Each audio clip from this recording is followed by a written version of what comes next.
वाहिगुरू जी का खालसा वाहिगुरू जी फतेह जी। अज असीं तुहानूं एक बूटे बारे दस रहे हैं, जड़ी बूटी बारे, जो कि खांसी दे विच गले खराब दे बहुत ही कारगर सिद्ध होंदी है, जिसका नाम है बांसा।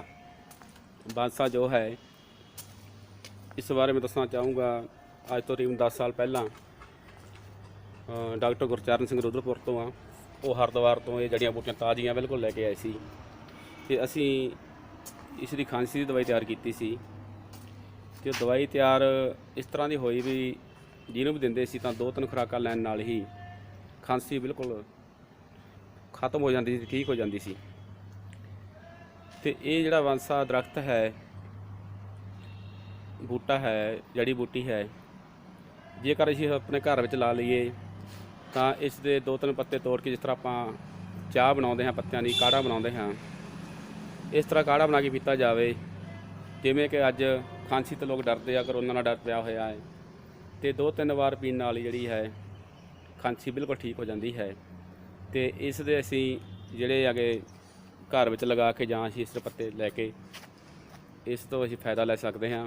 ਅਤੇ ਜਿੱਥੇ ਫਿਰ ਅਸੀਂ ਸਾਡਾ ਸਰੀਰ ਠੀਕ ਰਹੂਗਾ, ਖਾਂਸੀ ਸਾਡਾ ਗਲਾ ਠੀਕ ਰਹੂਗਾ, ਨਾਲ ਹੀ ਸਾਡੇ ਜਿਹੜੇ ਐਲੋਪੈਥੀ ਦਵਾਈ ਨਾਲ ਸਾਈਡ ਇਫੈਕਟ ਅਸੀਂ ਉਹਨਾਂ ਤੋਂ ਬਚ ਸਕਦੇ ਹਾਂ। ਕਿਉਂਕਿ ਐਲੋਪੈਥੀ ਦਵਾਈ ਜਦੋਂ ਆਪਾਂ ਵਰਤਦੇ ਹਾਂ ਤਾਂ ਤਕਰੀਬਨ 4-5 ਦਿਨ ਹਫ਼ਤੇ ਵਿੱਚ ਜਾ ਕੇ ਸਾਡੀ ਜਿਹੜੀ ਖਾਂਸੀ ਠੀਕ ਹੁੰਦੀ ਹੈ, ਅਤੇ ਬਹੁਤ ਸਾਰੇ ਜਿਹੜੇ ਉਸ ਦੇ ਸਾਈਡ ਇਫੈਕਟ ਵੀ ਸਾਡੇ ਸਰੀਰ ਨੂੰ ਝੱਲਣੇ ਪੈਂਦੇ ਹਨ। ਆਓ ਤੁਹਾਨੂੰ ਅਸੀਂ ਇਸ ਬੂਟੇ ਬਾਰੇ, ਇਸ ਜੜੀ ਬੂਟੀ ਬਾਰੇ ਜਾਣਕਾਰੀ ਕਰਾਉਂਦੇ ਹਾਂ, ਬਾਂਸਾ ਬਾਰੇ ਕਿਸ ਤਰ੍ਹਾਂ ਦੀ ਹੁੰਦੀ ਹੈ, ਤਾਂ ਕਿ ਅਸੀਂ ਸਾਰੇ ਇਸ ਚੀਜ਼ ਤੋਂ ਲਾਹਾ ਲੈ ਸਕੀਏ।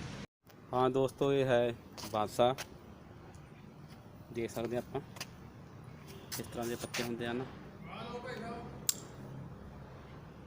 ਤੇ ਇਹਦੇ 2-3 ਪੱਤੇ ਉਸ ਤਰ੍ਹਾਂ ਹੀ ਪਾਣੀ ਉਬਾਲ ਕੇ ਵਿੱਚ ਪਾ ਕੇ ਸਲੋ ਅੱਗ 'ਤੇ 3-4 ਮਿੰਟ ਉਬਾਲਣ ਤੋਂ ਬਾਅਦ 4-5 ਮਿੰਟ ਰੱਖ ਕੇ ਆਪਾਂ ਇਹਨੂੰ ਚਾਹ ਦੀ ਤਰ੍ਹਾਂ ਲੈ ਸਕਦੇ ਹਾਂ।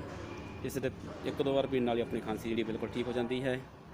ਅਤੇ ਅਸੀਂ ਜੋ ਅੱਜ ਦਾ ਚੱਲਦਾ ਹੈ ਮਾਹੌਲ ਕਰੋਨਾ ਦਾ, ਉਹ ਡਰ ਤੋਂ ਨਿਕਲ ਸਕਦੇ ਹਾਂ। ਆਸ ਹੈ ਕਿ ਜਾਣਕਾਰੀ ਸਾਰਿਆਂ ਨੂੰ ਵਧੀਆ ਲੱਗੀ ਹੋਵੇਗੀ ਅਤੇ ਸਾਰੇ ਇਸ ਦਾ ਲਾਭ ਉਠਾਉਣਗੇ ਜੀ। ਵਾਹਿਗੁਰੂ ਜੀ ਕਾ ਖਾਲਸਾ, ਵਾਹਿਗੁਰੂ ਜੀ ਕੀ ਫਤਿਹ।